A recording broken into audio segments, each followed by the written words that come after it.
Hello and welcome back to How to Connect with Humans. This is series 6, episode 6. Hello, Wayne, how are you? Hello, how are you? I am very good. Good. I am really excited.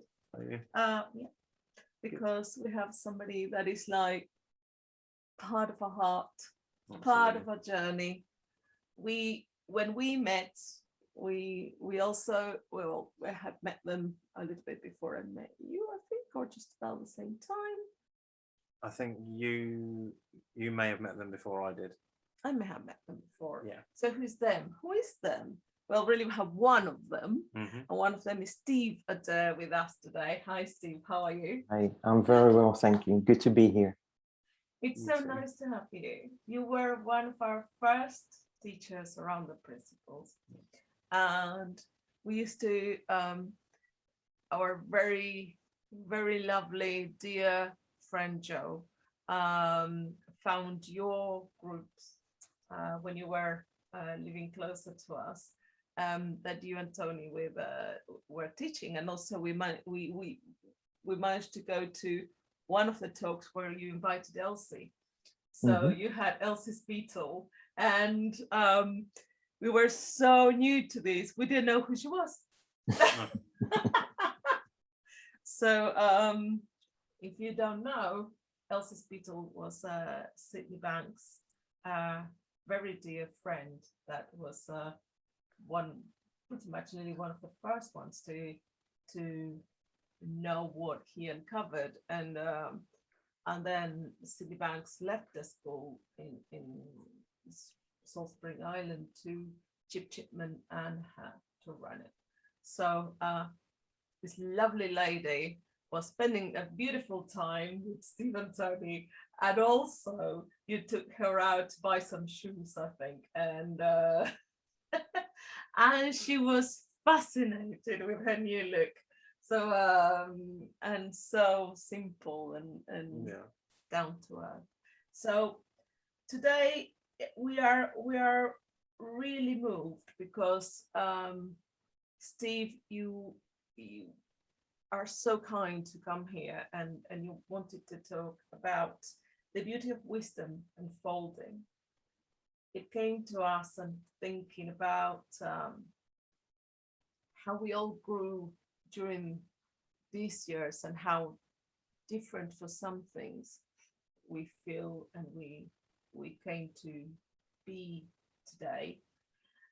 But also 2 episodes ago, we open up the space with Yael Abramson talking about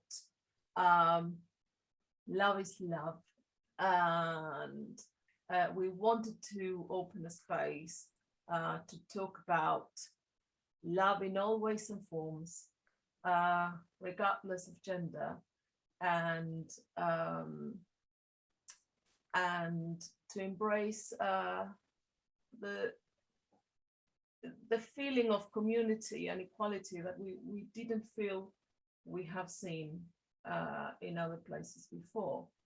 So we know you are very keen on helping gay couples and people to be able to express themselves. And so this is another thing that we wanted to talk about. So thank you so much for being here today. You're very welcome. It was interesting through our emails, just sending back and forward. I put something, and I will start with that because I think before people came online, we were having, to me, a very enriched conversation. And I was just sharing that through the month of August was a really busy month, as we thought, for Tony and I. We've moved to a new home near the coast, so there's lots of friends and family we'd arranged to come and see. And then we ended up as a family having 2 bereavements. So on one Monday, we buried my aunt, and then on the Friday, we buried an uncle, not man and wife, but 2 different. And through all this experience, through having an understanding of the principles, I really got to see the beauty of wisdom unfolding. And as you know, my background is psychology, and I appreciate that I've had the training that I've had, but it wasn't my training. It showed wisdom and the beauty of it unfolding. And I was sharing with you, like I knew that I would be okay. And I also knew that my family would be okay, because innately we always are. But the humanness saw my aunt who buried her sister and then her husband. And knowing that no matter what I wanted to do, all I could do was just be there. And I knew that if I showed up and was just there, I would know to say the right things in the moment. And I saw other people, like her daughters and her son, fussing her out of love.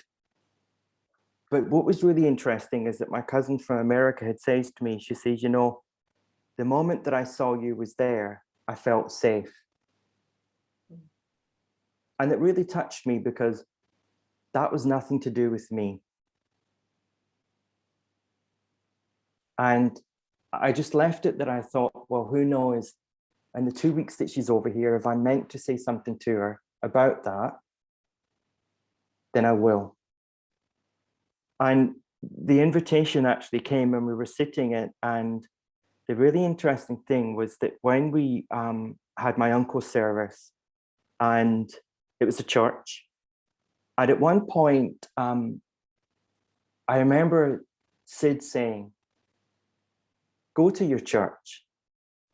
If you go to a church, go to your church, but don't listen to what they're saying, listen to where it's coming from. And that's what happened. And I actually felt the beauty of what was being shared. I felt that oneness of what was being shared, rather than the grief that my humanness would experience. And later on that night, the same cousin and my aunt and I were sitting, and my cousin had said to me, you know, I know you guys won't think that I'm odd or funny by saying this, but you know, at one point I was crying and I stopped and I looked at the vicar and he disappeared. She says he didn't, but it just looked like he disappeared. And I just had this wonderful feeling of peace wave over me. And my aunt says, oh my goodness, me too. In the darkest of grief and despair, a beauty came over them. So this is, I didn't go into the detail then, but this was kind of along the lines that I was sharing as you and I were messaging back and forward. And I saw, and don't get me wrong, it's like I'd say to you, I think it was maybe 9 days afterwards, I had a day where it felt like, boom, the world had just stopped, and I didn't put a name to what I was feeling. I just felt ouch. My humanist ego had just caught up on where I had been. And I just felt a little bit ouch. And I was there for maybe a day or two. And I knew the beauty of wisdom is that I would move along from it and not to fight. It's like going into the river and thinking that splashing around is going to get me out quicker. But the more I just know that the river will support me, and if I just lay back into the experience, then I feel the support that's readily available. And knowing that my cognitive understanding or my thinking can't do that. I have to do something to get me there. So in that experience of what potentially could have been seen as the worst week, not of my life, but in a long time, there was riches in amongst that I didn't go looking for. Because my thing was just, I want to get my aunt through this. I became very Scottish, where I'm traditional in my thinking, where it came that I'm the eldest of my brother and I, so you look after, and she's my last aunt, it's left. So my big kind of Papa Bear kind of energy came out. I needed to make sure that she was okay. But it was beautiful in that moment to be reminded that she is okay. And I shared a little blog on my Steve Adair mentoring page that Tony and I went for a walk. I think it was the day after that we'd heard that, because they actually both died one day and one the next. Oh. So it was like, okay, so we went for a walk around the farm where we live, and this crow feather was lying. And to me, they can be signs. And so I stopped and I held it to my heart, and I just gently asked, what do I need to know? Knowing that if wisdom was to come through, and all I heard was spiritual resourcefulness. And it kind of like, okay, well, I don't have a clue right now, what's that mean? But I knew in that moment to not make up what it meant. But what I actually saw through the rest of the walk when I was quiet was what I touched on a minute ago, that in amongst all that turmoil of, oh my goodness, look what just happened, look what's going to happen. And spiritual resourcefulness is that we're always resourceful. Our spirit is never ending in its sharing of love. It's never ending in its ability to right us through any wrongs that we're going through. So for me, it reminded me of, I was a bit like you back in the days when Tony came across the principles. I wasn't interested in the principles. Mm-hmm. I was up to here with psychology. I had enough. I didn't want anything else to learn. And then, long story short, we ended up going out to Canada. I'd gone to a couple of talks. Jack Pransky gave a wonderful 2-day event. And I just psychology the hell out of it. Yeah, but psychology would say this. Yes, psychology would say that. So of course I came back with more thinking than what I went. But there was moments that where I felt, but then the thinker in me started again. And then I go into, I think it was Rudy and Jenny, had an absolute delight. Again, 2-day, absolutely beautiful. And I had a feeling that I remembered from childhood. And then in the second day, there was more people turned up, and I was back in my thinking again. That was my story of what the principles were until we went to Salt Spring. And I still don't know to this moment what Chip and Elsie had said. But I know that there was a speck or something on my trousers, and I went to flick it off, and I did. It felt as if I was thrown back. No, I wasn't. But it felt like, and as I did, everything around me was a little bit like what my cousin had said. Everybody disappeared. I could make up a color and say I was surrounded in white. I don't know, there just was a feeling of being out of myself. And that was, I don't know, seconds. And then I was like, okay, what just happened to me? And then I heard Chip and Elsie say, you know, there's such a wonderful feeling here. I think we'll break for the day. So I took my opportunity to sit at, beg your pardon, Chip was right in front of me, that I was going to go and ask, Chip, what the hell just happened? I just had this feeling, and it was unbelievable, but what the hell just happened? So my humanist was trying to make sense of it again. And as I walked there, someone cut in front and started speaking to Chip. So I ended up with Elsie, and she was just finishing with someone. And she was on this little stage. And then so I'd say to, you know, nothing like what I thought I was going to say. And I said, you know, Elsie, I've just had an experience that I haven't got a clue what's just happened to me, but I've just come home. Now, the greatest gift that Elsie gave to me was she just looked at me with the most unbelievable look and said, well, that's lovely, my dear.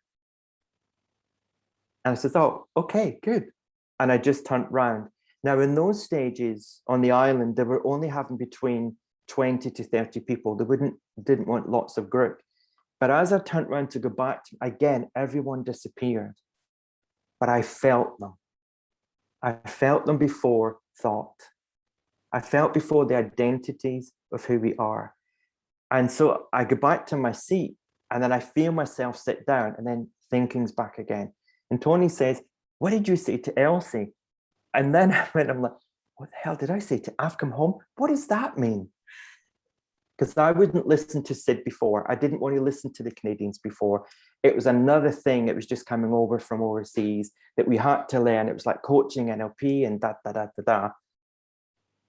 But there was something inside of me. It felt so familiar and so right. And I knew in that moment that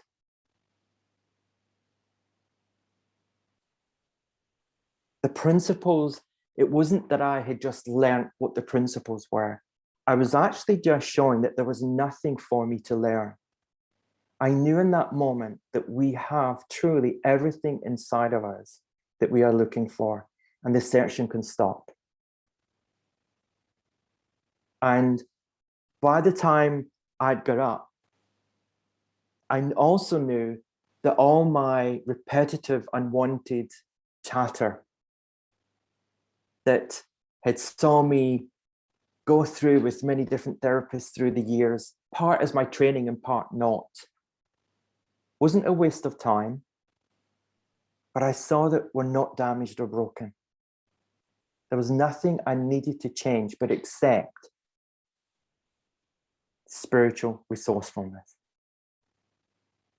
I didn't have those words for it then. And so we're allowed to go for the break. And by the time you get out to the car park, I says to Tony, I haven't got a clue what just happened, but I'm going to share this for the rest of my life. I didn't have a clue what I was going to share. I hadn't had a clue. And there was a woman from Ireland and a guy from New Zealand who traveled over, and we ended up having lunch with them. And we went into this pub on the island, and we had pizza and beer. And we were there for about 6 hours, and we had the best time of our lives. It was like just that really kinship coming together. And it really showed me such a lot that Chip and Elsie knew that the feeling was full. That we're in a beautiful place, and that any more talking would get the intellect involved. And that's all I knew at that moment. And then Tony and I went back the following year and actually did fellowship with Chip and Elsie. We were on the island for 7 weeks. So that was our kind of story into the principles. And then anything traditionally that I had done then along therapy, I stopped. Because I knew identity is only in the moment. False identity is ego and intellect. It's a beautiful identity too. And there's an innocence in that I think we override. But I knew in those moments that I could never take someone back to the wounds of life because they were only old thoughts. I knew it's like if someone comes with a cut in the finger, I couldn't pick it. But I knew that just like if we leave it alone, maybe put a plaster over it, and we leave it, the body sets about healing it. 2 or 3 days later, it's gone. Maybe 5 days, depending on how quick we heal. And I knew in those moments that if that's true for our physical well-being, why is that not true for our psychological well-being?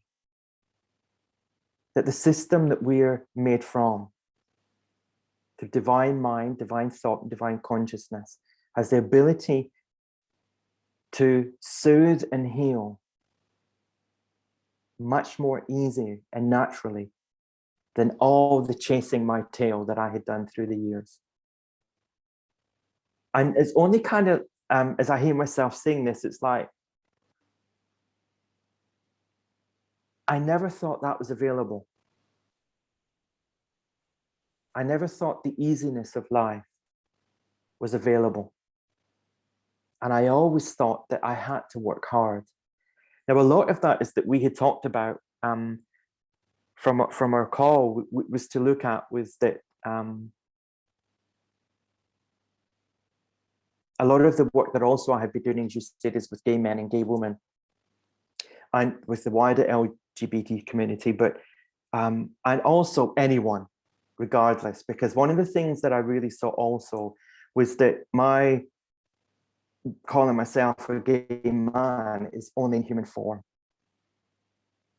And in that oneness, said, when I heard one of my things at the beginning, when I used to hear him saying thing, you know, it's the great isness business. And I used to say, it's okay for him saying that, because it just didn't make sense to me. But then I find my own kind of sense of it without it really making sense, if that makes sense. Whether I had to know everything as a therapist, now it's the unlearning of who I think I am. So who I think I am is my identity is, I've been with my partner, Tony, for 18 and a half years. I am blessed that he has a principles understanding. We have a beautiful relationship. We have a relationship, so it comes with at times as well. But the grace of being able to like fall back, like what I was saying through the experiences of with my aunt and uncle, to fall back to the beauty of wisdom unfolding is what we know is working through, always with us. But our own stories, which is interesting, because when we get together, it's like I can see one in my work, when I look at the younger generation coming up, and what would it be like in the ages if I was to identify, and at school I was bullied for being gay, even though I didn't know I was gay. So I already had this part that it wasn't safe for me to be gay. I went to Catholic school. You're told you're born a sinner from the get-go. And then here was me doing something that really was a sin. So I really buried deep. I also had a sense that there was something more to what the priest was telling me. So when Sid says, like, go to your church, but listen to what's behind, I did that as a child. I didn't know I was doing that. I thought everybody did that. But when I started having the conversations, it was like, but I knew. So that was something else I thought I had to hide. So I lived really in a world of prison. So my identity, and I'm very blessed with the family that I was born into.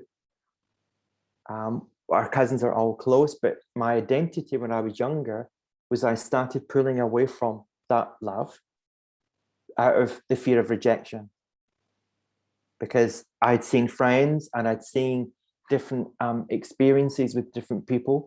That when the family found out, one of the guys I knew got his legs broken from his dad and his brother when he said he was gay.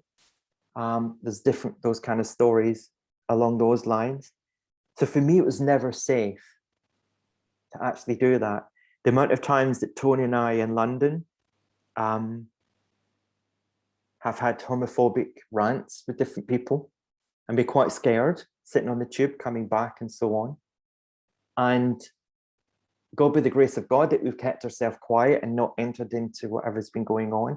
But that was scary, because are they going to follow us off the train and those kind of things?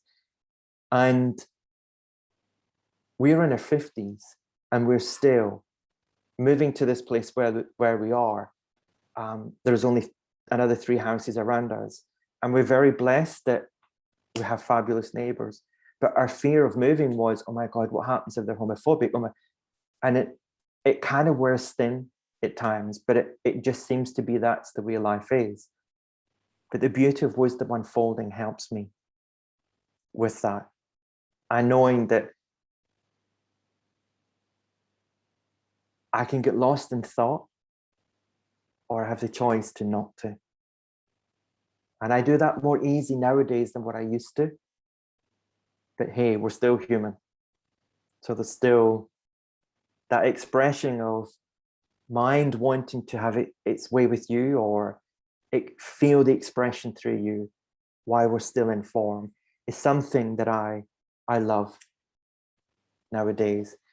When we had the last talk with Yael, Wayne had said something which I loved about community, and I had an insight off the back of him saying it. And it was something along the lines I was saying, gosh, to me, I've always longed for that sense of community, whether it be a spiritual community or a friendship community.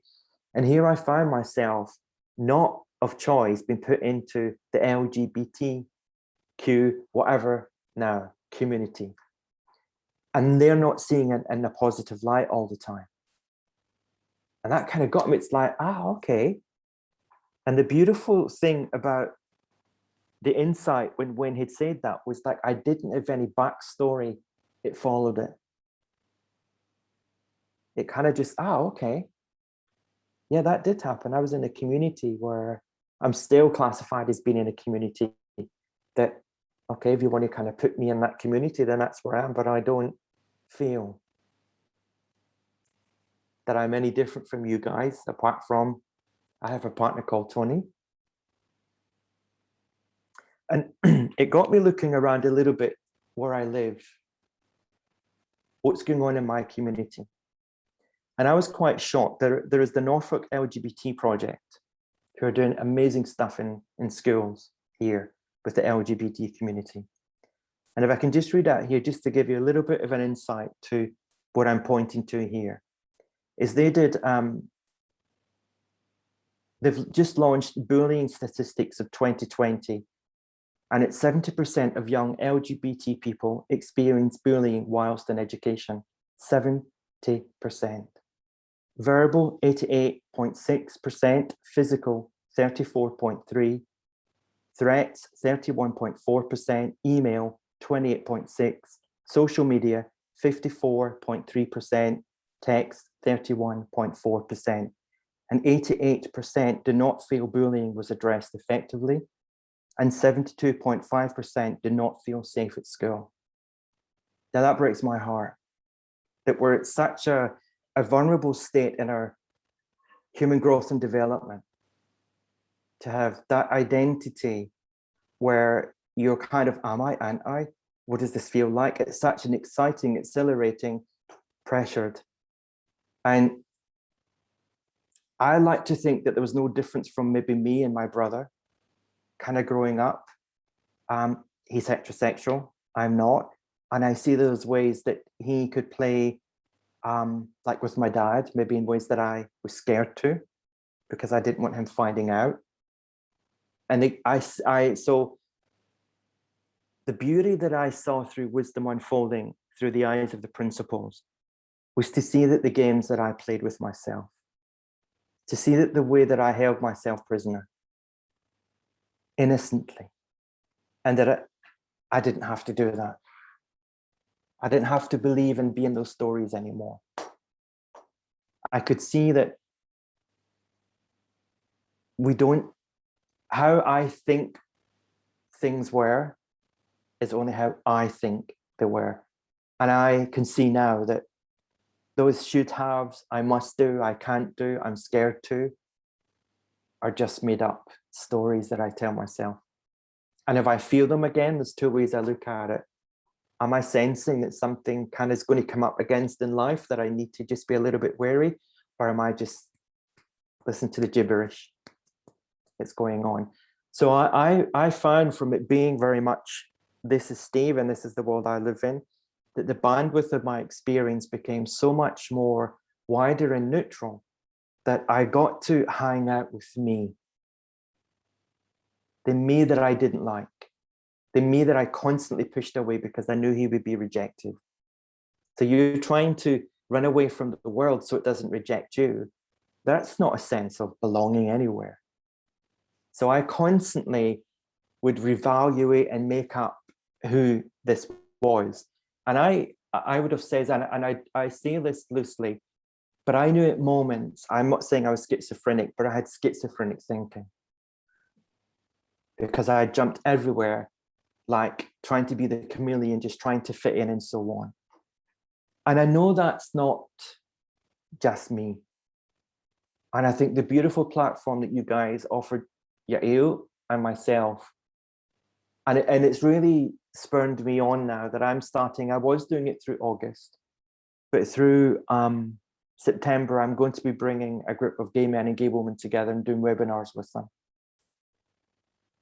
And the simple hope that maybe those people who are out there struggling can hear some hope.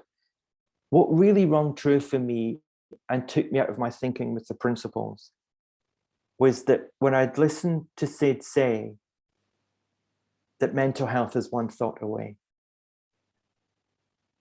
I never heard that before. And if I did, it didn't land. But I heard beyond all those stories that I told you that I'd gone through, just like Salt Spring, I felt before form, I felt before personality. And when he says there's hope for humanity, I felt hope. Not because of Sid, but I felt hope. And then when I heard him things like saying, don't be a follower, when you felt your level of consciousness shift, share from there. And I heard this afterwards, but when Tony and I came back from Canada, we already had a group, Raising Consciousness. We didn't even know the principles, but we had a group called Raising Consciousness we had in Brighton. And it was just for people to come along and share. And we had a woman that come along who loved knitting. So she came along and she talked, and our speak, we'd say her consciousness rose, her thinking dropped, and she was so present in her world. There was one woman who was into UFOs. There was another woman who was transitioning. And we just didn't know who was coming up. But it was like, let's just get together and just see what happens. And then when we went to Canada and we had those experiences, then we decided we couldn't do that. It had to be 3 principles. And we just shared from what we knew. So I'll just share this a little bit, then maybe we can, if you've got time, throw it open.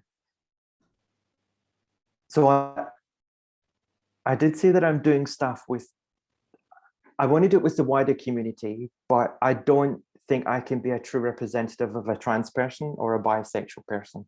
So I am sending out feelers for anyone who's in the principles field who has, then please come and chat with me and do a webinar. But there is some wonderful gay men and gay women come forward, so I'm going to be doing it with them. But the one other thing I think is my beautiful driver now is that at the beginning I spoke about love. And what I really realized at that moment, and everything that Sydney Banks points us back to, is to love is to accept yourself exactly as you are. I didn't do that before. Love is to accept yourself exactly as you are. In that are, there is no identity. So I didn't, well, okay, I'm gay and people are going to reject. I didn't have that actually come up. And I found that I was more in a place of gratitude. And I used to be really big on gratitude. And I used to like, when I'd send emails to people, it would be like, deep eternal gratitude to you, my friend. And it was like, deep eternal is just gratitude. It's only the form it wants to blow it up and make it into something really pretty or horrible or what.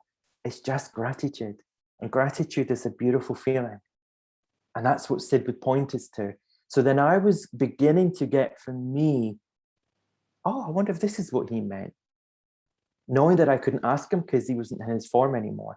But I really got to understand when he says, don't be a follower, that for the first time in my life, I wasn't searching. I was understanding from inside of me. And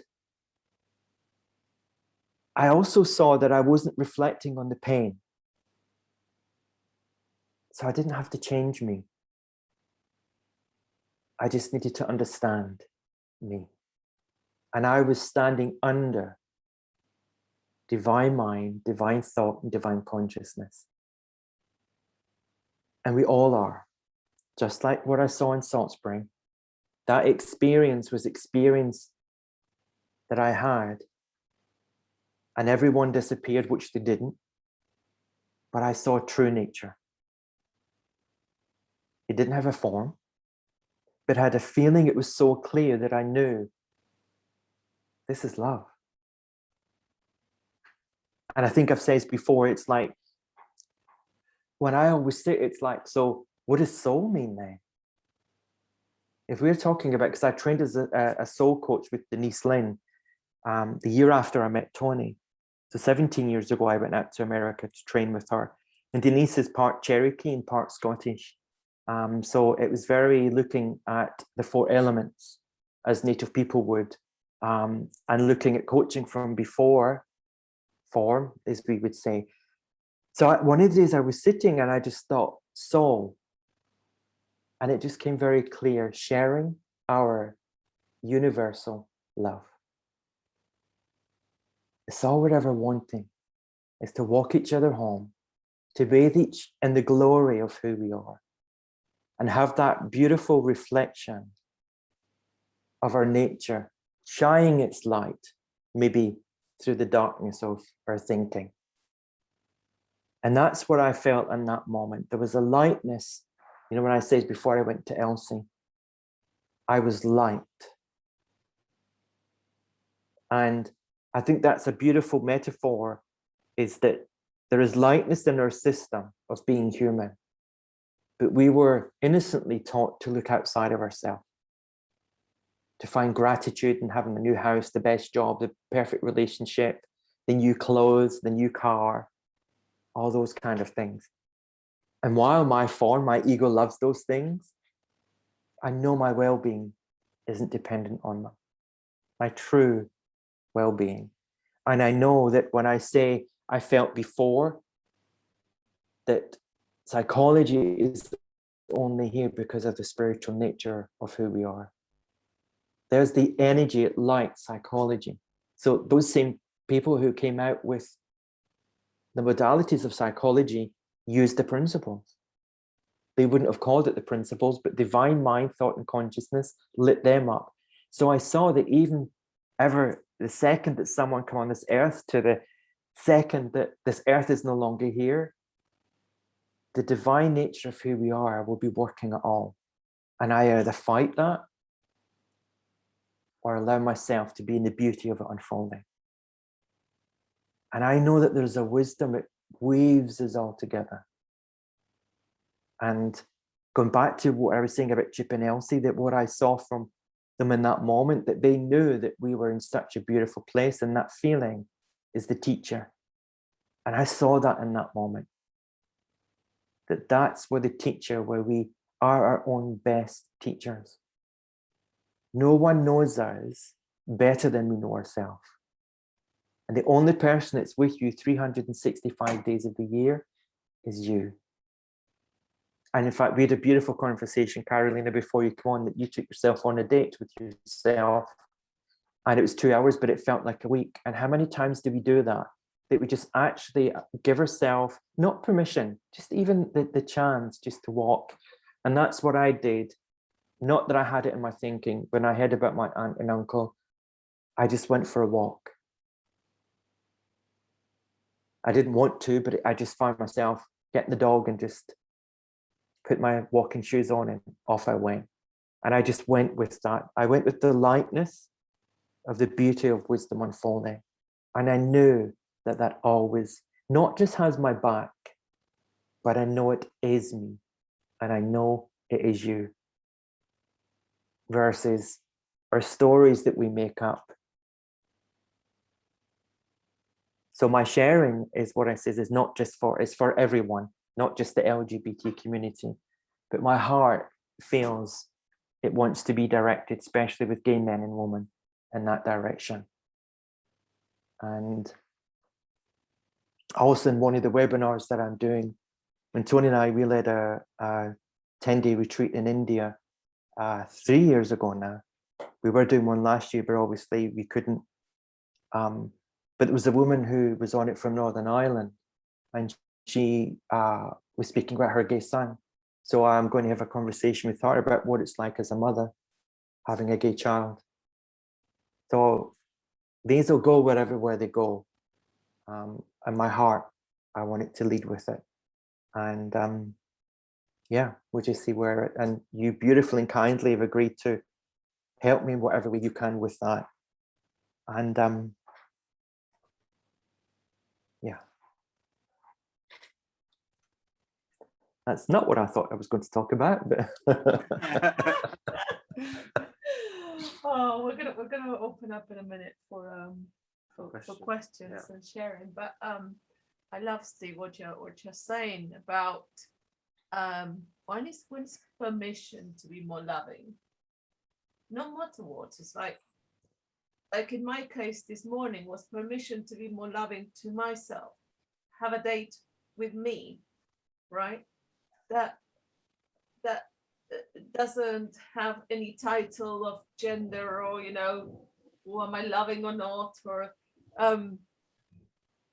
so I think this is the key. It's like permission to be more loving and to know what you're saying, which is great, that your identity is not fixed in a way.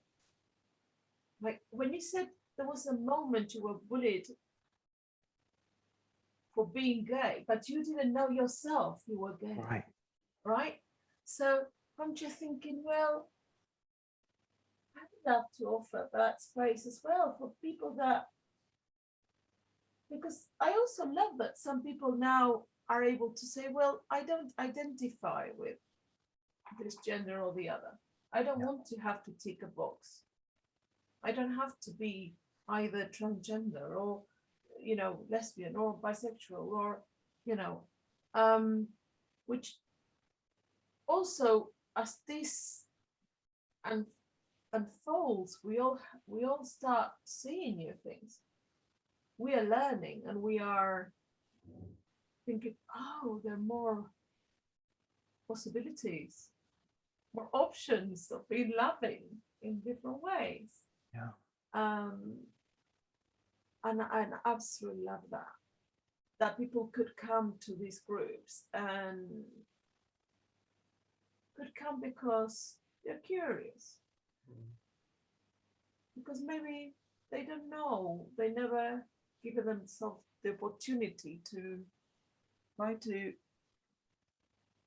either to see if that's something that is really what they want and they suppress, or maybe not, but have that sort of sand thing where you can't build things with sand and then just make something else, right?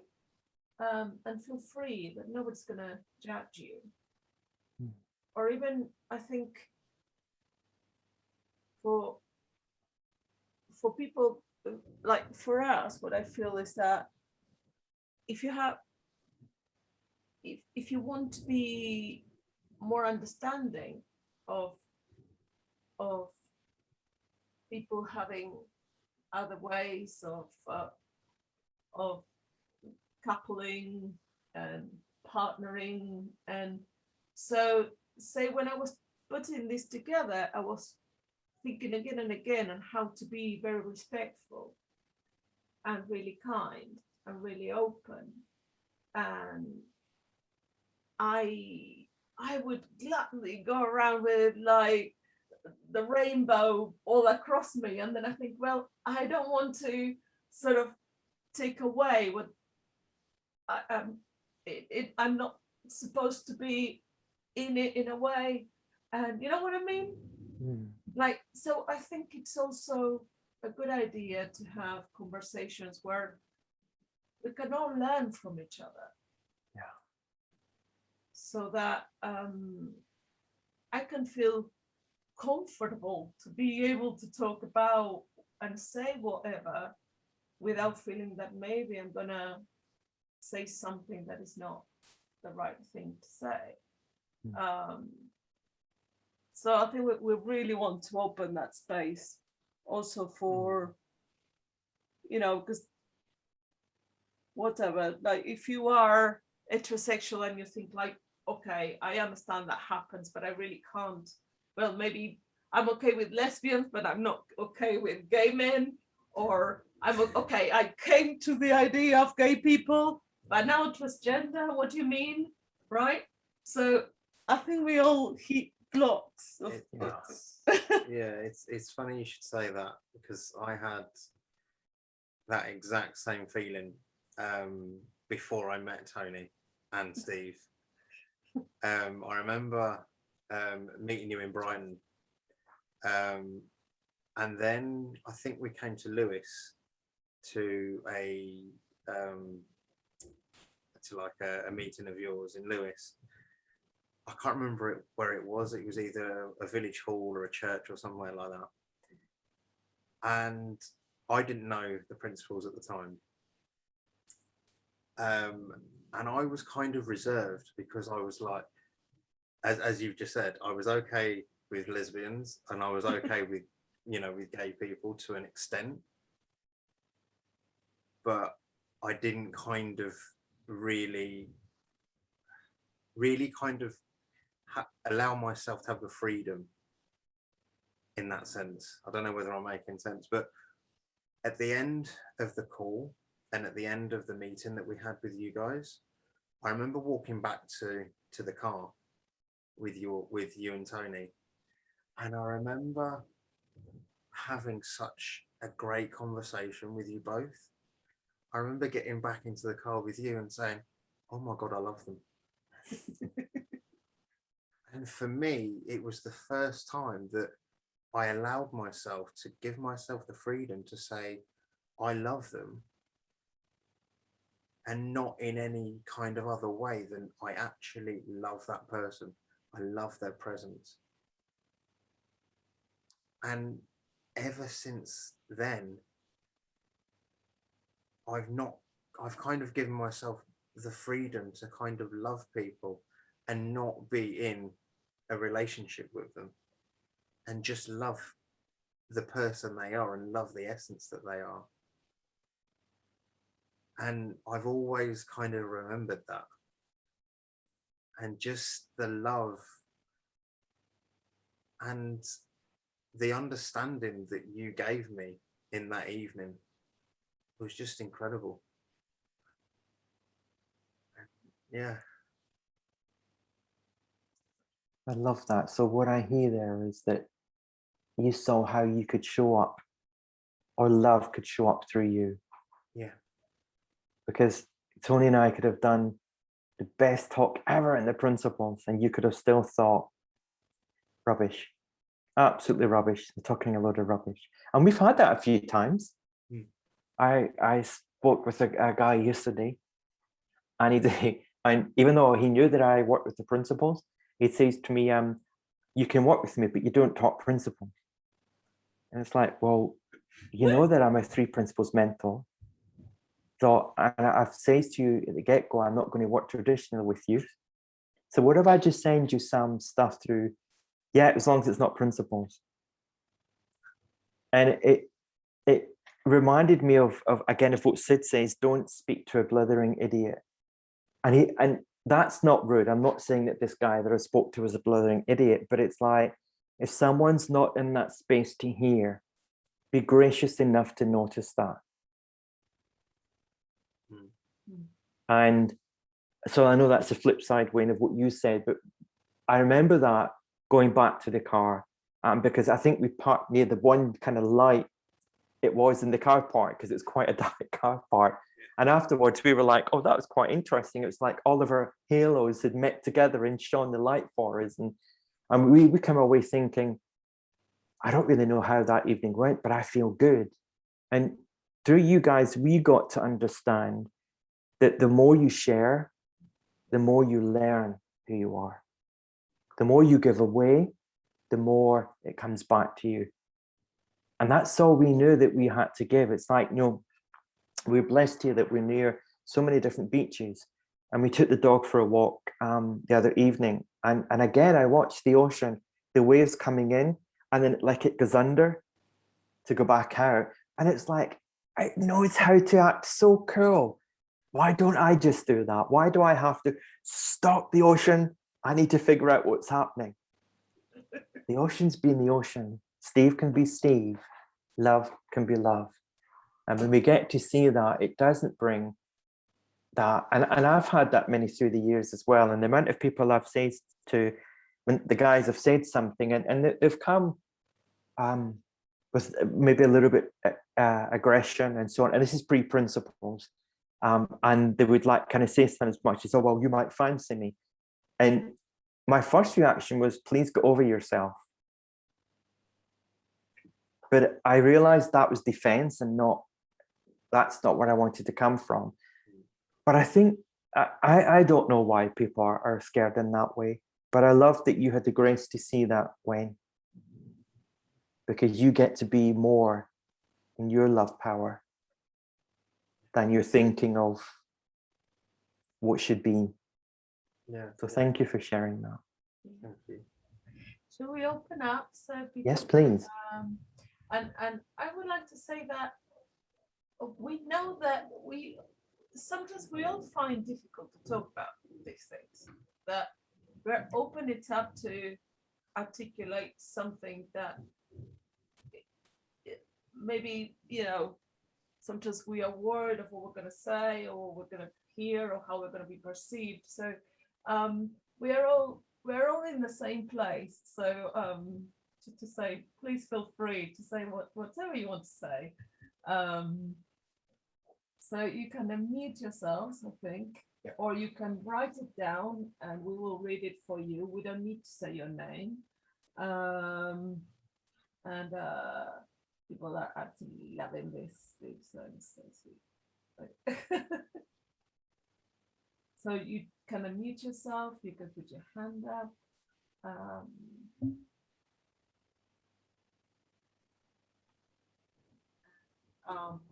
If you don't know how to do that, you could just wave your physical hand and we'll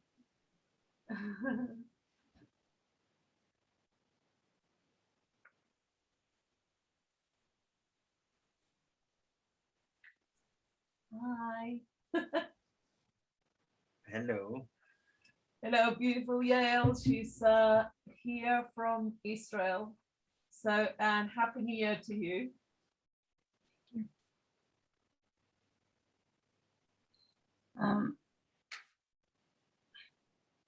I love listening. It's very late for me.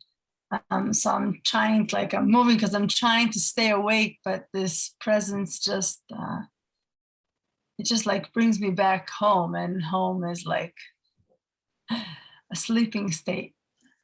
I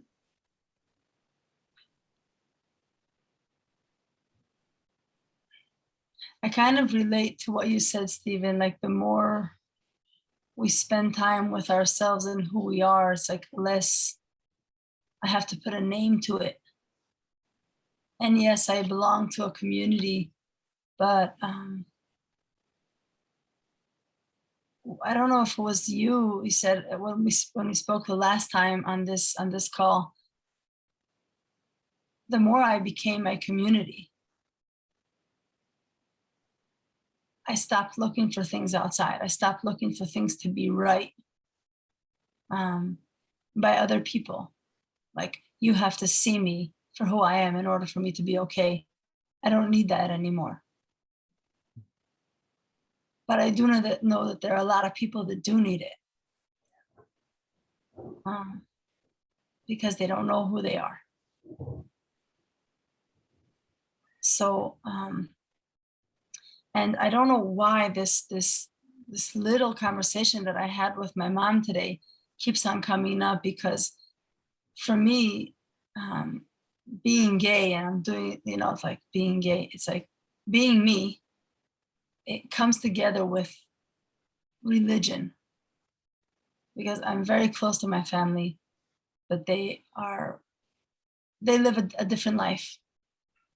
And I have to catch myself not to convince that I am okay, and that I see God, that I see myself in the way that I see it, and I don't have to convince others that they have to as well. So it's coming back to this feeling of when I'm speaking to my mom and she's trying to tell me all these buts, right? Yeah, you see God but it's like the highest holiday, and I'm like, Mother, I love you, but I'm here for you. I'm not here for the holiday. And I don't know why that came out of my mouth, because why would I, it sounds disrespectful, but I'm here because I love you and you love me, and I want to spend time with the family, but I'm not into the holidays anymore. and it's very confusing because if you're so close to yourself and to God, like, why wouldn't you go and be religious? Or why wouldn't you just leave all the things that you feel about yourself? Like, isn't that like a misunderstanding? But, I'm just thankful for those moments that I can stop and recognize that the feeling is lost. And I'm trying to convince or trying to bring someone to understand something that I just feels true, just is. And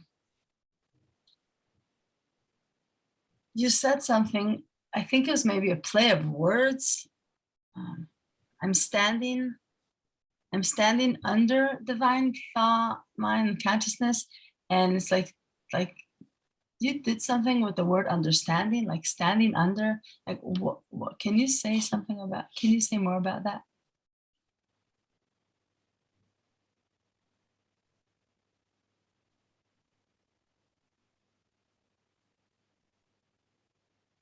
I don't remember what I said, but what comes to me is that I had a misunderstanding of the role of thought. And now I see it's like the image that comes to mind is like there's a ledge that I can stand on where I have a vantage point. And I've always been standing on it. It's not just since I heard. I was speaking to a client this morning. And it really, and I've said kind of similar before if I feel drawn to say it. But it really came to me, I was talking about when we're born. And I said, there's no coincidence, I believe, that when we're born, we don't open our eyes to the outside world. We can't see to the outside world immediately. And we don't speak. We can hear, but we don't speak. And we're actually silent. And that silence has never left us. So that's another way I think if I didn't understand that before, I had a misunderstanding rather than seeing that my vantage point is standing under or on anything that keeps me flowing in a neutral, natural state of mind. I don't know if I'd call it stillness, and I'd say use whatever word is right for you, but it's just really became clear to me that we are innately silent. And that's what I heard from you also, Yael, when you said that with your mum. Ego didn't have to be invited to the party. You could just say from a place of love, I love you. I'm here for you. And really, what greatest gift can you give to someone? To really show up and be in and with love at that moment. And wanting nothing but just presence. Yeah. When you said that, you reminded me of what happened later in that evening. That I put something in my mouth and suddenly it was like I woke up.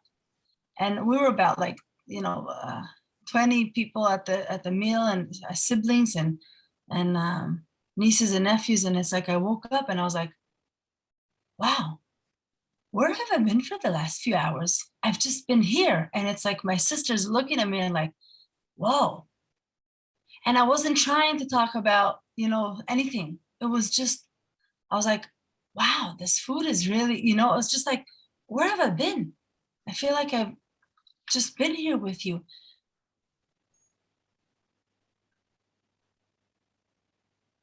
I don't know. I just feel that is such a gift to spend time in life like that. Yeah. Everything else just goes away.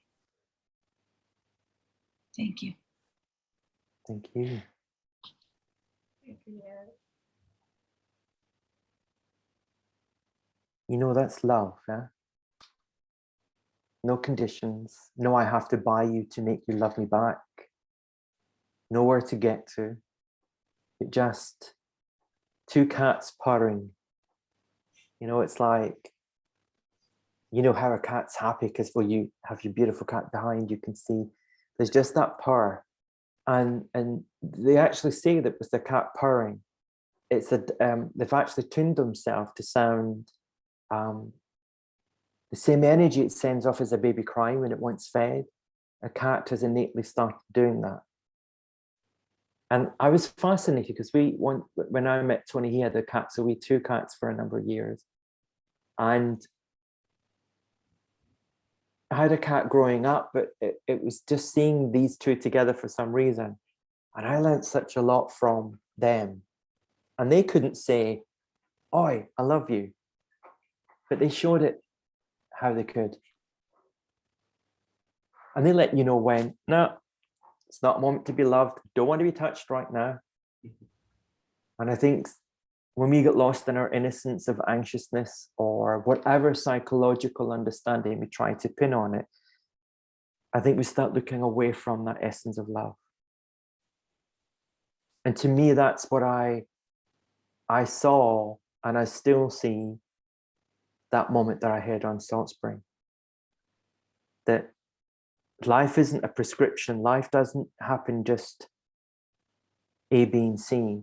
One thing I do know, and it feels right for me, is that life does only work one way, inside out. And I was so busy, and I say but as I throw it open wider, it's like I see that we innocently are so busy trying to be the perfect person. And that might work for one person until separate realities kick in. And then, but if you try to bring what works with one person into another person and it doesn't work, then it's like, oh my God, what's wrong with me? And we're constantly just regurgitating old unwanted. And the ego never gives us anything new. It only gives us what we put in. We're so busy lost in the information. And that's all it is. It's just information. But we've made it words like anxious, this, and that. It's just information that we use against ourselves. And I didn't hear that sorry, let me say that again. That's not what I heard from you, with your mum. That easily could have gone somewhere very different. But of the grace of just knowing in that moment, this is all that needs to be said, and the feeling that it actually comes with that. And isn't it interesting that your mum would hear that in that way, even though she thinks you're there for the religious part? That drops away, and just mother and daughter, soul to soul, just sit as one. To me, that's the delight of seeing the true nature of life. I don't have to worry, am I getting it right? I just know. Like that night when it says Tony and I get in the car and thought, how did you think that went? We went back to being human again. Oh, it felt good. Yeah, it felt good for me. Oh, okay. And then it touches it. It blesses me when Wayne says that today about his experience, because that's his experience. It's not mine. And I've seen that time and time again when Tony and I turned up and worked with the homeless. Or in Brighton, we worked with female offenders of sexual violence and violence. Two men working with female survivors until they started saying that they didn't want to be called survivors. Mm-hmm. So to me, love has no true nature of love. I guess is whatever what we want it to be. But I know that we don't create love. Love creates us. In a nutshell. Divine nature creates us. Creates the oceans, the stars, the sun, the moon. It's all energy. And we're part of this wondrous energy of love. Now, when you start meeting someone there we start feeling consciousness with nowhere to get to. It's almost like,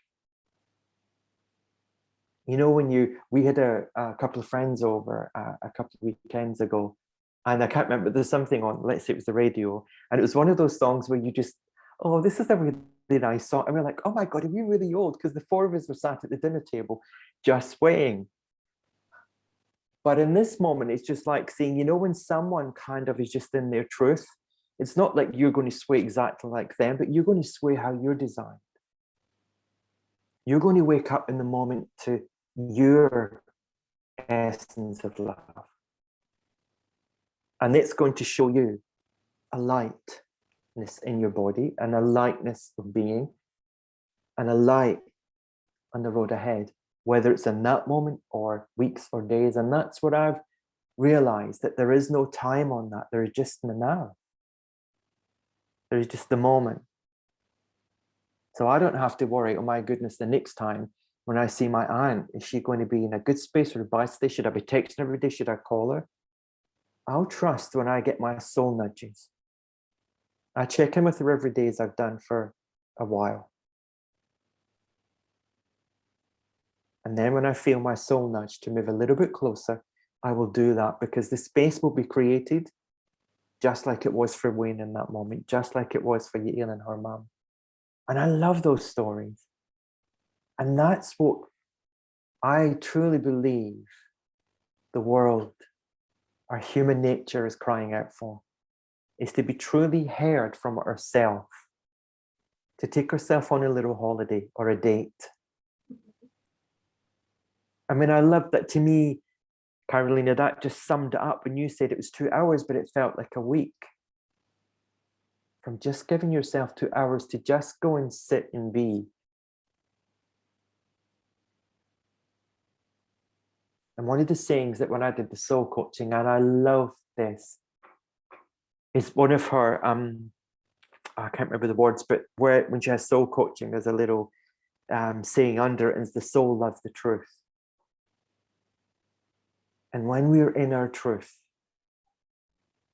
we are love. No conditions, no thinking. And then it just lights itself, and then we seize the human, the role of thought, divine nature working through us. We see that we're always being home. There is nowhere to get to, but to be in the moment to moment. That's night and day different as in, well, you need to see me for 6 years, and we have to go through all these modalities and everything to make you well. We are all sitting in spiritual well-being and mental health. We've all had moments where we have got lost and believed that that's not true for me, it is for everybody else, and looked elsewhere innocently. And that was the greatest thing when I heard that. And I can honestly sit in front of someone and hold the same grace and hear their innocence without having it saying, you know where you've gone wrong, or you know what you need to do. But there is something about, is what was expressed here with Wayne and Yael, when you don't try and change people and you let people show up, even if it's in pain, or believing their thinking. Because thought is just neutral. Thinking is ego and personality and conceptual understanding. But if we let thinking go, we're left with thought, neutral, like a blank sheet, where we can write, paint whatever on there and create whatever what we want. And we're going to get that so clear some days, and other days it's like, where have I put my brushes? Have you got my brushes? I know you've got my brushes. But that's nature. And that's what I loved about it. This is not about, let's be the most perfect human being. That would be boring. I tried that for years as a searcher to make myself so perfect that people would like me. I mean, you're so busy trying to get people to like you, you're not liking yourself. You just think there's something else you need to do. That dropped away when I saw from inside of me that, wow, that was some game you played with yourself. And we all innocently do that in our own ways. But what you're always pointing to, and thank you for that, because I do remember when Wayne also said in her talk about the community, that it hit me that we are our own community. Community starts with self. My community had someone who would shout at me through the door, someone who would shout through my letterbox, someone who would knock my... I didn't have nice people living on my street. This is all inside my thinking, of course. That wasn't the community that I wanted to live in. So they've all now moved house. They've all been put out. They're no longer tenants. I've took their keys back. They're not getting them back. And I have that choice who I like to ruminate or not in my thinking, in my thoughts. I didn't think that was available to us, but it is. Every single one of us. Anything that I've shared or anything else that you hear other people share. And again, I think for me, that's why when I heard Sid say it so clear, please do not be a follower. If you've had an insight, you've heard something. My ego loves it. Like, oh yeah, great, that was brilliant. When Tony and I did brilliant that night, look at Wayne now, yay. There's nothing to do with us. I'd love to think it is. Maybe yes, to the extent that we were in our truth. And when you're in your truth, it just goes to show that people feel that because that's who we truly are. And that's how Wayne felt that. Because his thinking just shifted for a moment and up came his essence, his true nature. And look where he is now. And that seems so simple. From coming along thinking, oh, I don't know if I'm sure coming to those guys, and then standing in the car park and then getting, oh God, I love them. But knowing that it was love, no thinking, just acknowledging the divine in the moment. That's his teacher. That's why Wayne is where he is now. And that's what I love about these three beautiful gifts that Sid beautifully shared. I mean, we can look back through the time and see that there's been similar teachings before, but I truly see that he saw it the most simplest, certainly for me, because it looked like everything. I mean, if you come around our house, you'll see the different Buddhas, and Tony and I love, we're not Buddhists, but we just love the teachings of Buddha. And I think to teach one another with love and compassion. And I always remember a saying as well that my gran and my eldest saying that, treat people like you want to be treated yourself, son, and then you'll do okay. And that's always been my little kind of go-to at times. I've tried to treat people as I want to be treated. And I like that. And I do it easier nowadays because I get less in my way. And I think that's what happens. When I asked what was the longevity of the principles, and then I heard Elsie was, because Sid had passed then, she was the longest, and I think it was like 30 odd years. And I thought, oh, well, that can shut me up then. Because I was thinking, oh, well, I'll learn this and then 10 years it'll be gone. And I will listen to her something, and she's saying that it's coming up in 2 years' time, it will be 50 years since Sid has his experience. So Elsie was 2 years after Sid has, well, Elsie had before, but she wouldn't accept it and fought it and battled against it. So that's incredible to listen to where people were then to where they are now. And that's available. That's who we all are. Not because you're Sydney Banks or Elsie Spittle or Steve Adair or Carolina or Wayne, but because you are a soul having an expression on this earth. And it's your birthright to live in that essence of love, and however you see that. And I have no right to tell you what it needs to look like or what you should do with it. I have no right to say to Carolina, right, next time I speak to you, I want to hear every week you've been on a holiday. That might not fit in with her, but she will know. That's the beauty of it. We get to know, actually, because I don't know what it's like to go away for 2 hours and sit on your beach and come back as if it's a week. But I know my version. I know what it's like for me. And that's what I never gave myself a window to. It had to be like, oh, I need to go to your beach. What beach did you go to? What spot did you sit on? And I have to get it like you. Did you have your legs crossed? No, just go and just be. Doesn't have to look a certain way. And then I think what was really funny as well is like before, if you notice that the more thinking we do, the more serious we kind of show up in the world. And then be able to bust yourself now and just giggle at yourself and think, oh my God, remember when I did this? And that wasn't, I had to be serious as a therapist. I couldn't do that to myself. I had to be a good example. That's so much that we put on ourselves. And it's all unnecessary. Or it was for me anyway, and it is for me. But it's time to play, I think, in the lightness of life.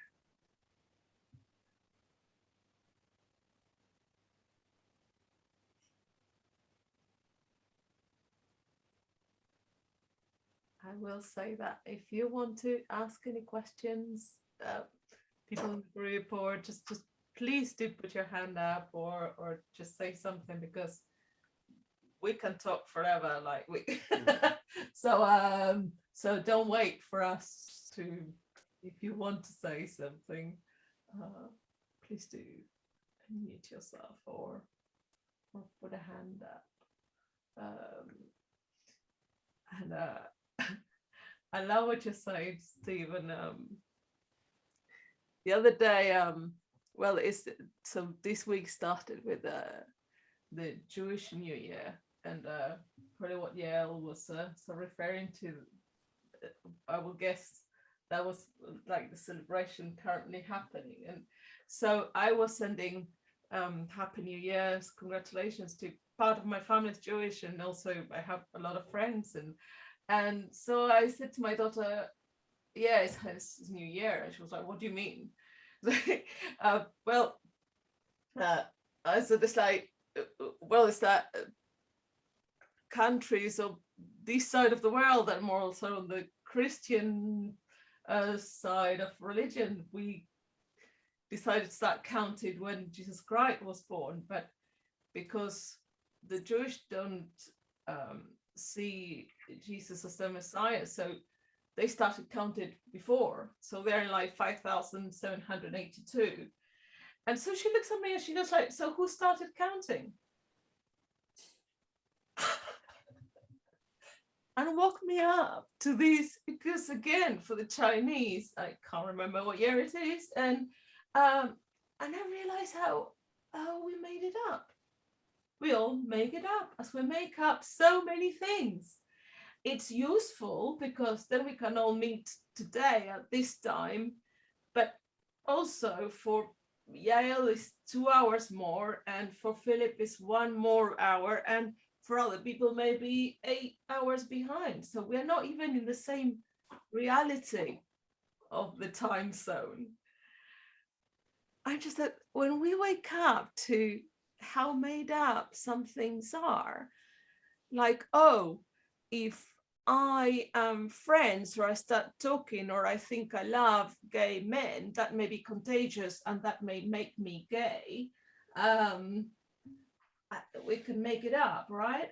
Or as you say, like, oh, maybe that my neighbors, maybe, they may not like gay people. So let's see, what they think. Or Yael was talking, I was thinking, oh, I may have become a bit less loving around people that are very traditional and very religious. And I thought, oh, I can see Yael's side. But then suddenly, while Yael was talking, I could see the love that her mom has for her traditions and her religion, and how important that is for her, and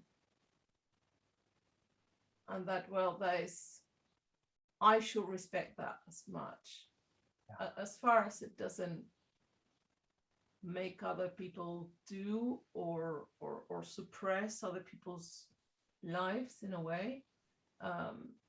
I think then, you can have whatever year and date you like, but, and or in the same way that if your religion is loving and caring and bring everybody together. So it's a beautiful thing. Yeah.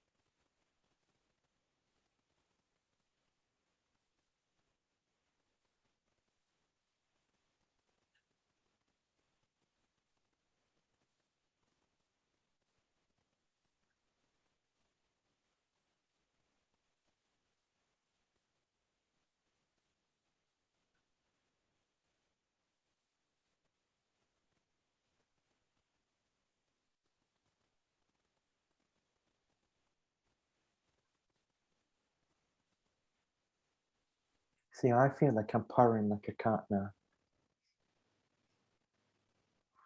And I don't know if anyone else is feeling that, their version of it. And that's what I really love about this. I was a teacher of meditation for 15 years. I've been a therapist so much longer. I loved them. Don't get me wrong. I loved them in those moments. I loved them. And there was some great transformations happening for people. But something for me was always not quite home. And I was tickled pink when I really saw that I didn't have to, and I can, don't get me, I still sit and I have moments where I look out one particular window and we can see all the trees and so on. And I'll sit there and I'll just stare and I'll just watch. And in some places that could be classified as meditating, but to me, it's just allowing myself just to be the moment. Not trying to get into it, not trying to get anywhere, but just being the moment. And that sometimes there's no thought, other times I hear chatter going on and don't pay attention to it. But the thing that really, what I love is that we can feel the beauty of consciousness at play, the less thinking there is.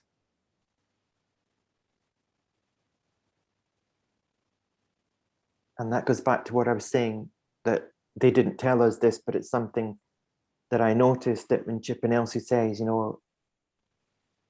there's a lovely feeling here.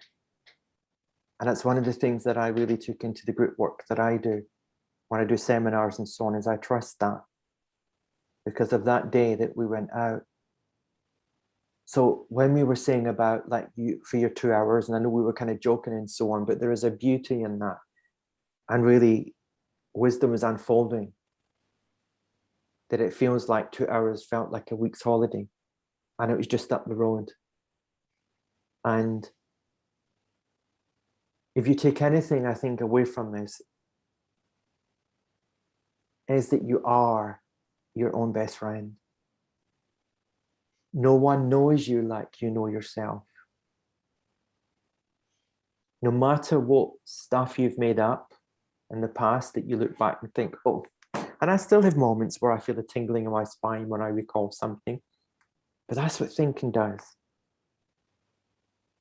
It can only rehash the information if it's already there.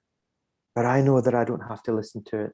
Just like your EO beautifully shared that moment with her mum, that she easily could have got into an argument. I'm not interested in religion. But she didn't. She just let it be. That was the grace of her. And her mum got the same grace.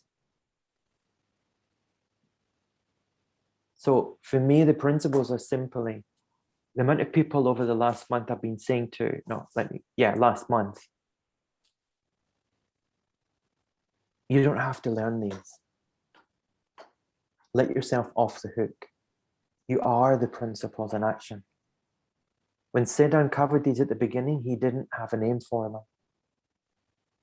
It's when the psychologist George Pransky came along, and Dr. Roger Mills, and for them to take it into psychology, they wanted a name, and they came up with the 3 principles.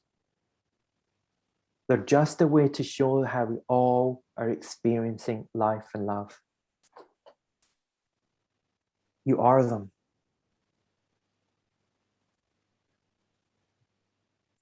You are that love that you've been looking for. And I'm sure there's moments when you've accepted yourself. So you know where to look.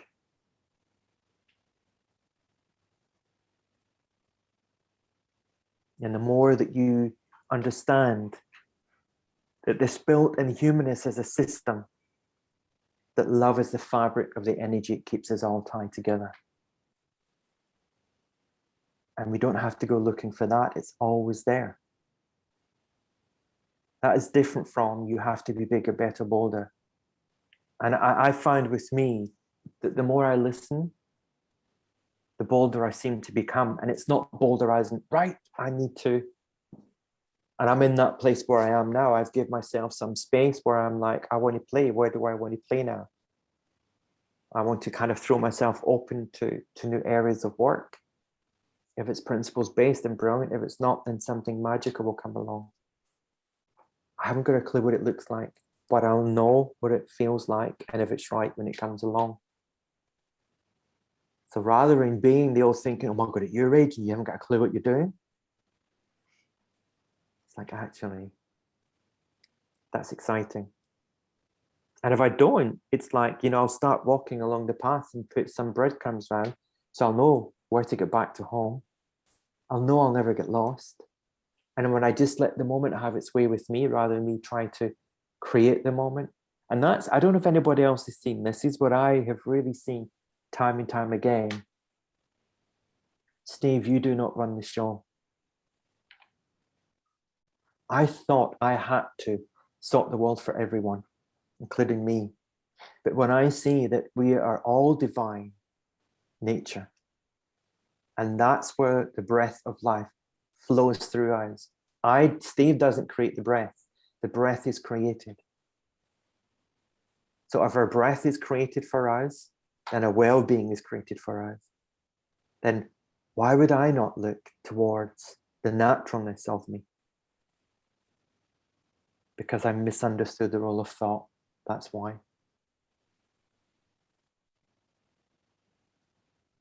And that's all. Versus then, if I'd have heard like someone say this at the beginning, in my overthinking of the principles, I probably would have clicked them off because I had no room to actually see. And that was also one of the greatest gifts of actually seeing, oh my God, you were so hard on yourself. I didn't think I was. I was teaching meditation. I was meditating every day.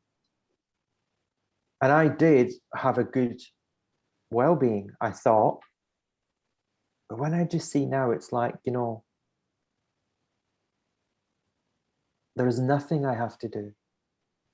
And if I meditate, great. I don't have to think I have to meditate to get there. I am there, so I can just sit in the moment. And if I hear chatter, if I make a cup of tea or a coffee and then just sit with that and I'm still hearing chatter, that's what thinking does. That's what thinking does. Chat, chat, chat, chat, chat, chat, chat. But I don't have to listen to it. And when I heard Sid say that, just because you think a thought, you don't have to believe it. Thinking is nothing until you put energy into it. Like, oh, wow, that was a biggie for me. Thinking is nothing until you put energy into it. So you can have any thought, the ugliest of thought, the scariest of thought, and it's nothing. It just floats on by. It's when you put energy into it, when you start looking at it, our feelings kick in. Thought creates feeling, and then we're lost in our own self-identification. But when we see that, that's for me the amazement. It's when we truly see that for ourselves, it's night and day different from anything else that I've ever witnessed. And to see people wake up like that just blesses me every single moment. To be reminded that's who we are. Because when I work with people, and I'm sure it's the same with you guys, anybody else working with the principles, it's more of a sharing. Not as in, I'm going to tell you everything what I think the principles is, but rather than it being right, I know everything. I've studied for years and years and years, so I know better than you. It's like, no, I don't know who you are, and I do not know what is best for you, but I know that you know that. And that's all I know. And it surprised the amount of people who is scary over that. And once upon a time, I might have been. So it's just remembering, and I think life is a wonderful way of reminding us of this dance, where sometimes we see the old style that we used to be in, and then we can quickly change that step and be in a new flow of life. And the only prisoner of our own thinking is ourselves. And once we see that, then we don't have to lock and throw away the key. There is no bars. We're just in the moment, living an inside-out experience.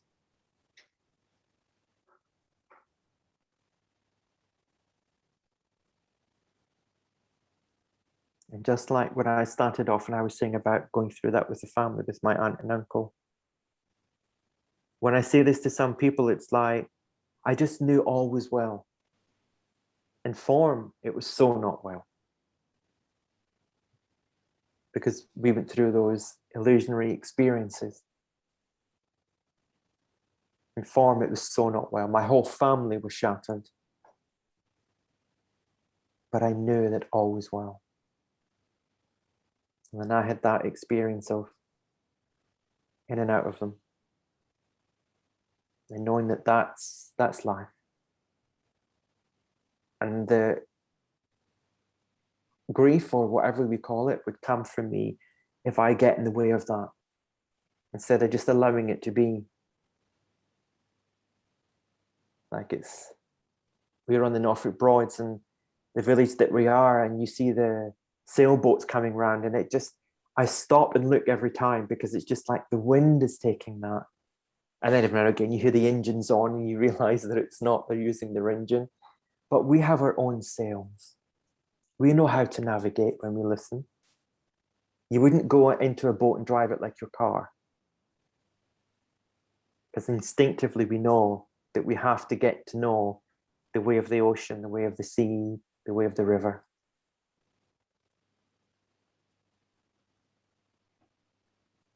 And yeah. What is incredibly liberating, Steve, what you're bringing is, or what Sid found, is that we are free to think whatever we want. We are not our thinking. Yeah. So we can have criminal thinking. We can have the most atrocious thoughts. We can think of loving my sister's husband. As far as I don't go and do anything, I haven't done anything. Yeah. That's not who I am.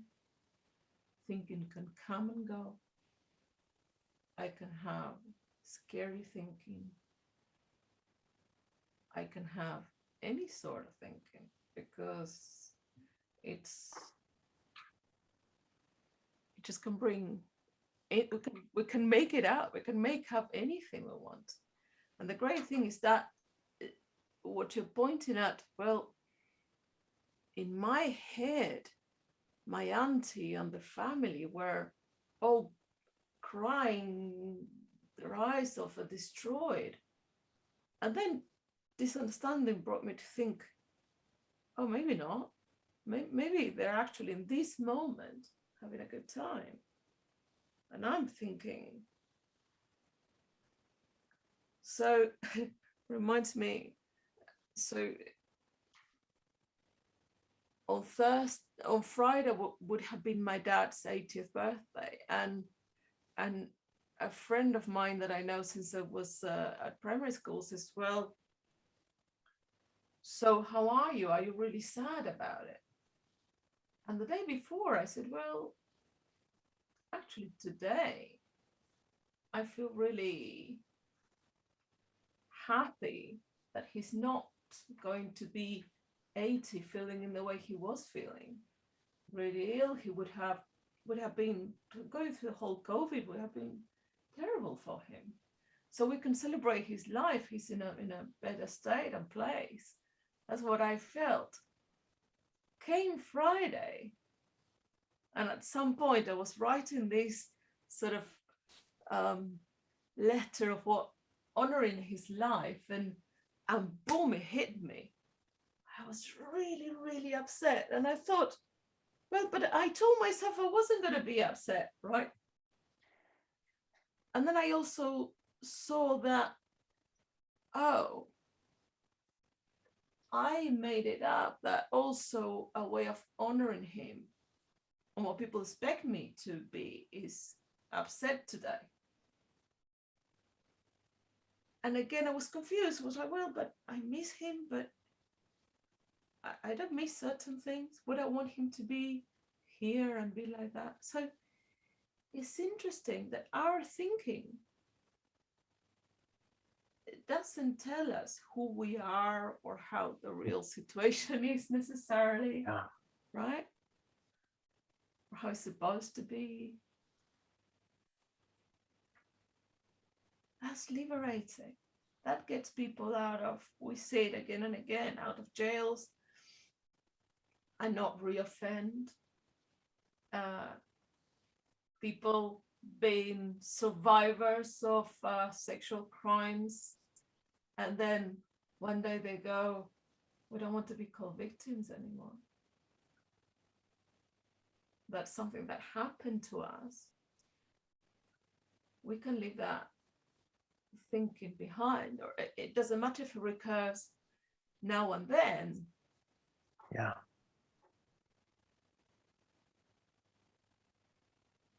You know, there's a little story that's just come into my, which I hope points to that. But one of the woman who came on the course we were doing, and she didn't have the first week, she came on the second week, and she was quite disruptive. And the first week we had spoke about that we would honor that we have anxious thoughts and stressful thoughts and so on, but we wouldn't be looking towards the direction of changing them, but more understanding where they come from. And some of these, there was like one of the women had just come out of a psych ward, and one of the other women's hair had falling out because she's got two twins that's autistic, and now she's left on her own. So it seemed to be out of these 12 women that the stories got worse as they kind of went along. And I remember just sitting there and thinking, thank you, God, that we do not have to try and sort these women out, knowing that everything is perfect inside of them, and knowing that when they get a glimmer of that. So this one woman is disruptive. At the break, I'd say, I think it was 30 minutes, we decided as a group, because we always with our groups asked them, what do we think we should have, and honored that. So they all decided 30 minutes, 45 minutes, still not back. And I thought, no, I still kind of, these are adults and so on. And then I went to see it, and she had sheets all out over the top talking about what stress does, what anxiety does. Well, I had to go to the gents' toilet because I was like, oh my God. Okay, breathe. So it's not like we don't have those moments of, oh my God. It was just like, what the hell's going on? It's like, okay, I'm not going to do any good or meet any expression to allow them to see their truth in that. So I went and I got them to come back and so on. She ended up, when we got her quiet, she had said that she went to this charity in the city and had counseling 4 times a week. And I think she wanted us to kind of say, you know, you don't have to do that, but we didn't. We don't think it's our job to tell anybody to change. It's naturally should come from them. But the 3rd week into her being in, she came in, she threw this letter. And I was taking the group on my own this time. And she says, I want you to read that. And so when I opened it, I saw it her address. And I says, no, I don't need to read that. No, I'm giving you permission. I says, no. I says, that's your personal stuff. I says, but if you want to kind of just give me a little synopsis of what's inside of it. She says, I'm not allowed to have counseling anymore. And I said, all right. She says, yeah. She says, I've been going to that place for years. And because of you, they've told me that I can't come anymore. And I said, oh, I'm a little bit confused. What does that mean? She says, I forgot to show up.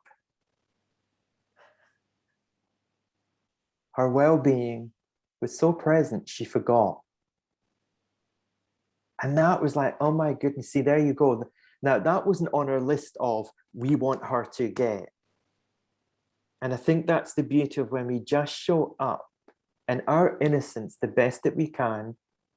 That was something, it was way beyond that. And she added that because she was going through a really, really nasty divorce.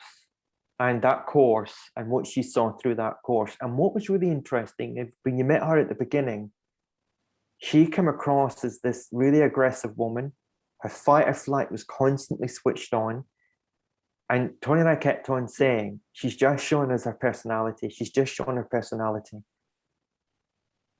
Once she started seeing, we found out that actually she used to be a headmistress at a really young age. She'd lived in Australia. You started seeing more of this wonderful being show up rather than her personality traits firing out.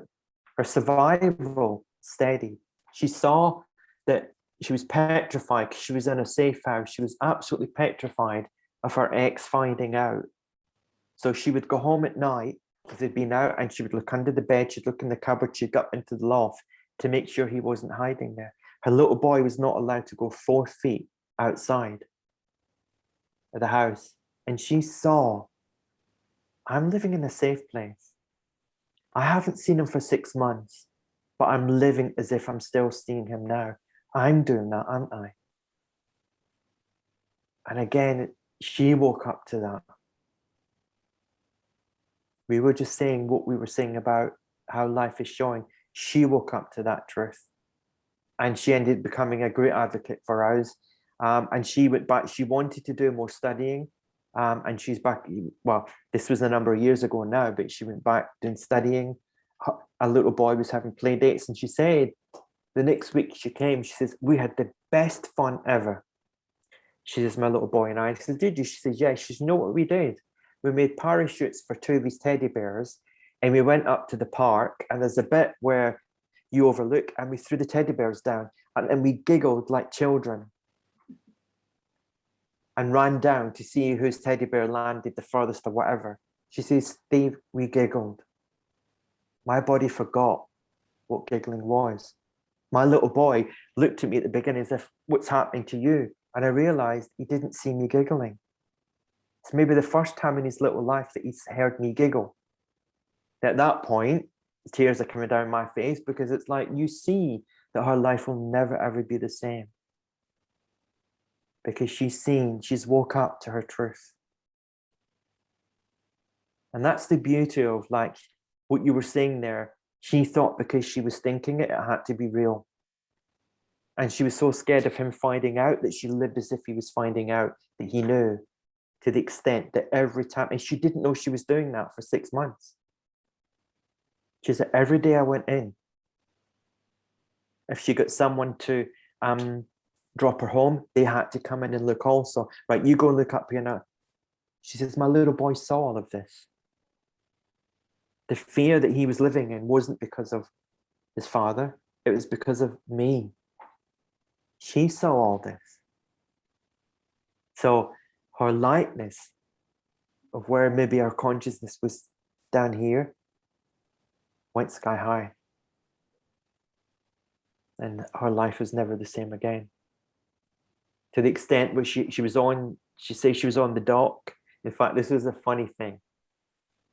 When we went to America, there's Linda Ramus and Kathy Casey, and they get into the prison services and work with the street homeless and homelessness. And because Tony and I did that, then we hung out with those guys to see what it was like. And we were staying with Linda, and there's this young woman who'd actually said that she'd only been in, this was her second class that she'd been into by a woman called Marianne. And she says that when she turned up, she was put into a room where there was a bunk bed and the wallpaper was peeling off. And she says, and she was so angry that she ended up in a place like this. She says, what you don't understand is, she says, 2 months ago, I had 3 cars sat in the driveway. I had a 6-bedroom house. She says, I had this, I had that. Anything I wanted, I got. She says, I was a director of a very large company, and through drugs and alcohol, I lost it. She says, so I thought, I've got really low, I'm in here with these people. She says, now that I've heard what I've heard, she says, and you know what I've seen? I've realized, she says, it's like I found a diamond inside the soil. And all I needed to do was just take the dirt away. And I realized that I was always shining through it all. I never went away. She says, and now you'll understand this, guys. I feel like I'm living in Buckingham Palace, but I'm still in the same bunk bed. I still have the same people around me. And you could see this young woman. I was like, I still want to be you when I grow up. Her consciousness was way higher than me in that moment. And again, I saw it's like, this is not about you knowing it all, Steve. So you can let that one go now. When people actually wake up. So we told this story to this group, and this particular woman had to go into the dock, and she was saying she was in there for 8 hours. And her barrister had said, oh my God, I was dreading you going in there. He says, because the last she was in it the month before, and she just sobbed the whole way. And this time you've answered, you've come back, you've said stuff. And she says, oh, my blue diamonds got me through it. My blue diamonds got me through it. And then he says, he says, I need to ask you to stop saying that, because you know what that's the code name for? She says, no, she says, it's for Viagra. She says, well, I tell you what, I don't know what it was. She says, something was for me and it wasn't that. Which was really okay. Not so much the spiritual moment, but it got her through. But that, she put that down to not that she heard, that's a good story, what happened to that woman in America. She saw inside of herself, and she knew that if she looked towards their well-being, that was going to be tough, because they would ask her questions, and questions that she didn't like. And obviously they set out to make sure that she was a bad wife and a bad mother and a person and so on. But it didn't rock her. She says, when it did, I knew I would come straight back to center again. So that's again another story of what you're saying. Like, she was dreading it before.